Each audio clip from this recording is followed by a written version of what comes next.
Acuña, maraming salamat po for being with us. We are going to be starting our unveiling in less than 1 minute.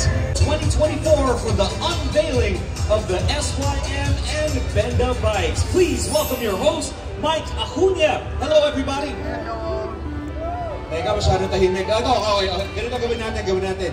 First of all, thank you for being here. Magandang hapon po sa inyong lahat. And second, I'd like to reintroduce myself. Papakilala ko ulit sarili ko. Pero this time, pwede ba tayong pumalakpak na parang nakita niyo si Piolo Pascual? Pwede ba?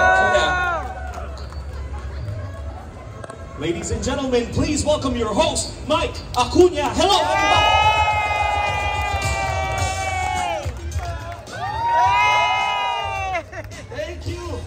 Thank you. I was Piolo Pascual for 2 seconds. Okay na ako doon.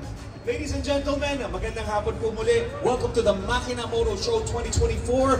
Exciting times are upon us dito sa Benelli booth dahil, like I keep on mentioning, maring naririnig nyo na yung boses ko kanina pa, we are unveiling 5 bikes today. And in case you missed my name is Mike Acuña. Napakadali pong tandaan ang pangalan ko. Just look at what I'm holding. Mike. That's my name. Yes. Ladies and gentlemen, I don't have a lot of time, pero excited na kami na ipakita sa inyo lahat ng bikes. Before I do that, we'd like to welcome everybody here. Gents, ladies, non-binaries, kasama din natin ang ating Cruise Sim Club. Palakpakan tayo for the Cruise Sim Club. They're right here. And also, where's Benelli Mindoro? Benelli Mindoro, palakpakan tayo lahat for Benelli Mindoro for being here. Maraming salamat po, ladies and gentlemen. Before I continue, I think it's only proper that I call, tawagin po natin ang catalyst ng event na to. Please welcome Mr. Zach Lucero, right here. Palakpakan tayo. Sir Zach, magandang hapon. Here to say a few words for us, Mr. Zach Lucero, ladies and gentlemen. Piolo, maraming salamat. That is a fantastic intro.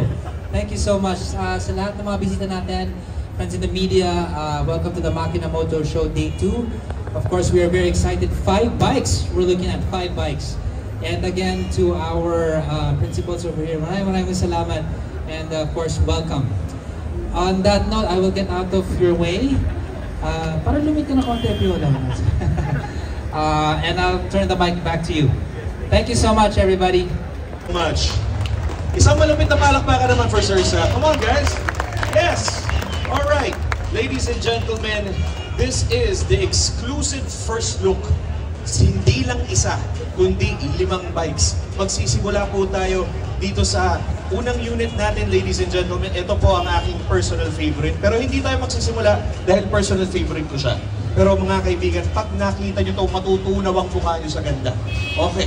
We have first the Benda Napoleon Bob na eto mga kaibigan, kung mga bagong riders kayo, this is a perfect entry-level big bike for you, and also for the seasoned riders here, you are going to love this bike. 695mm lang ang seat height nito, abot na abot natin, pero 500cc siya registered. Pero if you look at the specs itself, nasa 508 talaga siya.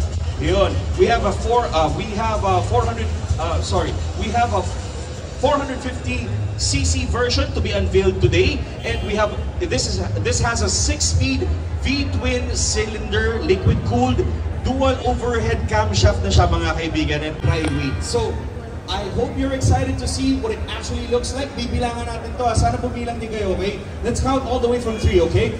3, 2, 1. All right.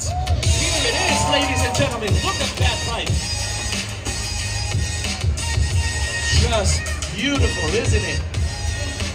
Worth the wait. Ay, may narinig ako, worth the wait. Oh, diba, mga kaibigan? That is the first bike that we have. This is, again, the Napoleon Bob. Yan yung first unit natin.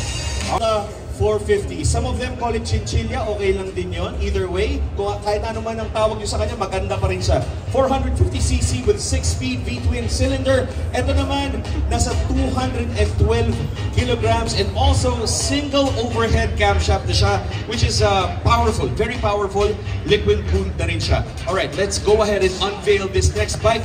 Sana bilangan natin ulit, okay? 3, 2, 1. Yes!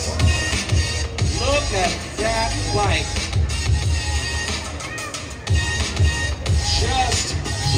successful, ladies and gentlemen. Dalawa pa lang ang na-unveil natin. So far, just so lahat po tayo on the same page, let's do a quick recap. Pagkumparahin natin yung dalawang bikes. Ang Napoleon is, nakikita nyo po, ang solo rider. Solo rider siya. So kung medyo nasa, ano kayo, pag walang love life, pwede.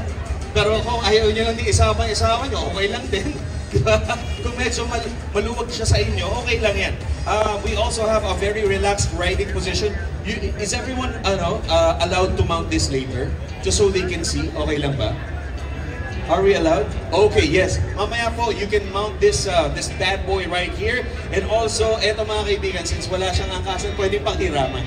Di ba? Pwede pang hiraman and it's great for long rides and city driving. Alam niyo mga kaibigan, hindi siya ganong kabigat. I was able to mount this myself and I can happily report to you na masaya siyang dalhin sa syudad or i-drive sa syudad also for long rides.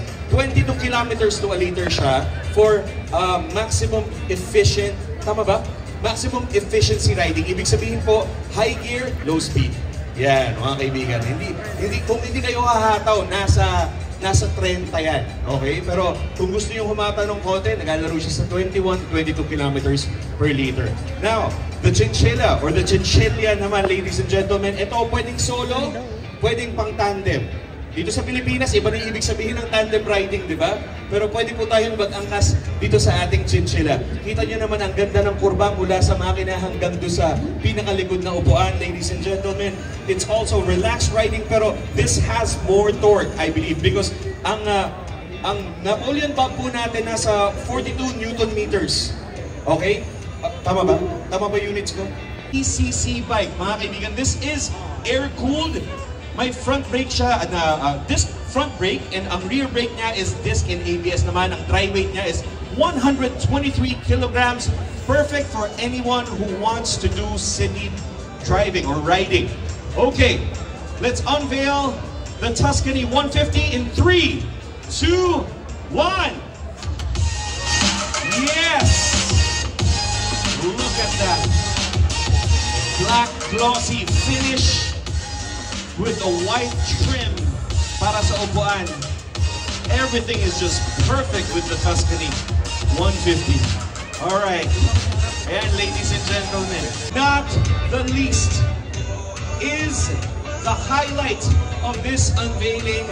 Mga kaibigan, we are very excited to be sharing with you our next bike. Actually, ladies and gentlemen, clarify ko lang. Yung first two bikes natin, yung dalawang unang-unang bikes are from Benda.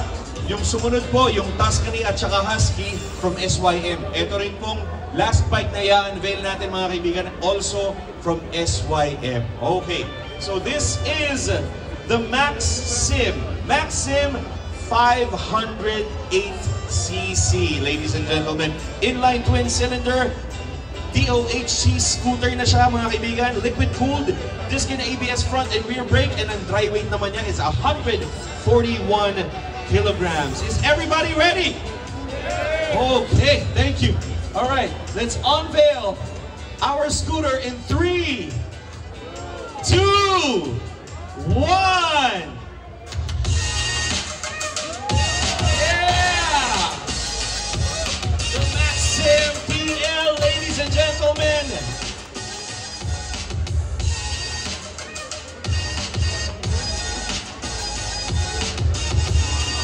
There we go.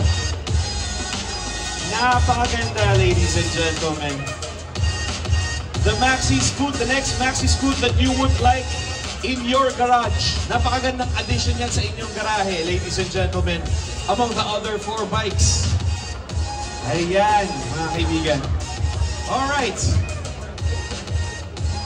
Yes, so